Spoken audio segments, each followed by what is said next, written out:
মার্জারের তালিকায় নাম আসায় তীব্র তারল্য সংকটে 5 ইসলামী ব্যাংক। এর প্রভাবে সংকটে পড়েছে অন্তত 300 পোশাক শিল্প প্রতিষ্ঠান। ব্যাংকগুলো রপ্তানি আয় দেশে এলেও সে অর্থ রপ্তানিকারকদের পরিশোধ করতে ব্যর্থ হচ্ছে, এমনকি পারছে না নতুন ঋণপত্র খুলতেও। বাংলাদেশ ব্যাংকও স্বীকার করছে বিপদ বেড়েছে তাদের আগাম কথায়।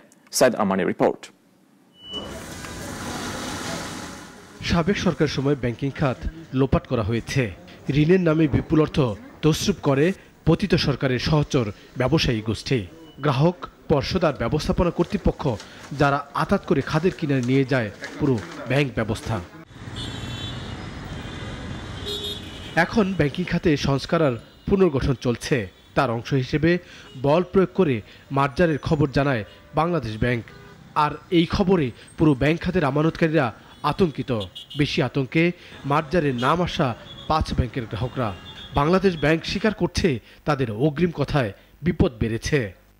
যখন কেন্দ্রীয় ব্যাংকের উচ্চ পর্যায় থেকে একটা সিগন্যাল আসে যে কিছু ব্যাংকের অবস্থা খারাপ, তো স্বাভাবিকভাবে গ্রাহকরা তো এটা স্বাভাবিকভাবে নেয় না, তারা আশঙ্কিত হয় এবং তারা চায় যে তার যে ক্ষুদ্র আমানত সেটা যাতে নিরাপদ থাকে, তখন সে এটা উত্তরণের চেষ্টা করে।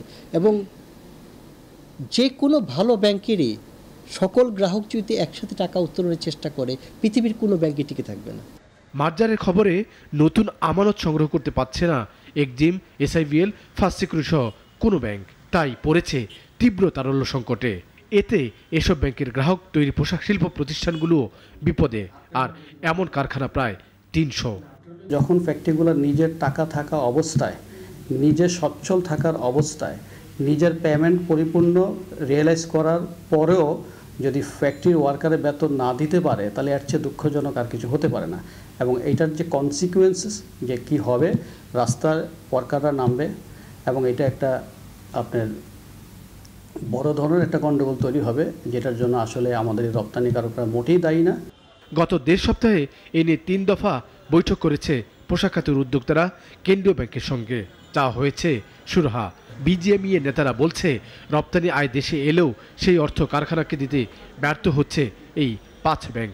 এমনকি ব্যাংকগুলো ঋণপত্র খুলতে ব্যর্থ হচ্ছে। মার্জারের এই ঘোষণাটা আগাম দেওয়া উচিত হয় নাই বাংলাদেশ ব্যাংকের গভর্নরের। উনি এটা সমস্ত গ্রাউন্ড ওয়ার্ক করে প্রিপারেশন নিয়ে, প্রস্তুতি নিয়ে তারপরে এটা করা উচিত ছিল, বলা উচিত ছিল, যাতে আপনার বাজারে একটা অস্বস্তি এবং অবিশ্বাস তৈরি হয়েছে এবং তৈরি হওয়ার কারণে আমানতকারীরা আমানত উঠিয়ে নিচ্ছে। কিন্তু এখন ওনারা আমাদেরকে যেটা আশ্বস্ত করলো যে খুব অল্প সময়ের মধ্যে ওরা মার্জার যে প্রক্রিয়াটা সম্পন্ন করবে। ব্যবসায়ীরা বলছেন বল প্রয়োগ করে আর ঢাকঢোল পিটিয়ে মার্জারের পদক্ষেপ বিপদ বাড়িয়েছে। কেবল তারাই ক্ষতির সম্মুখীন নয়, বিদেশে দেশের ব্যাংক খাত নিয়েও ভীতি তৈরি হয়েছে। বিদেশি ক্রেতা, সরবরাহকারী কিংবা ব্যাংক সতর্কতার কথা জানাচ্ছেন তাদেরকে। সাইদ আরমান, নাগরিক, ঢাকা।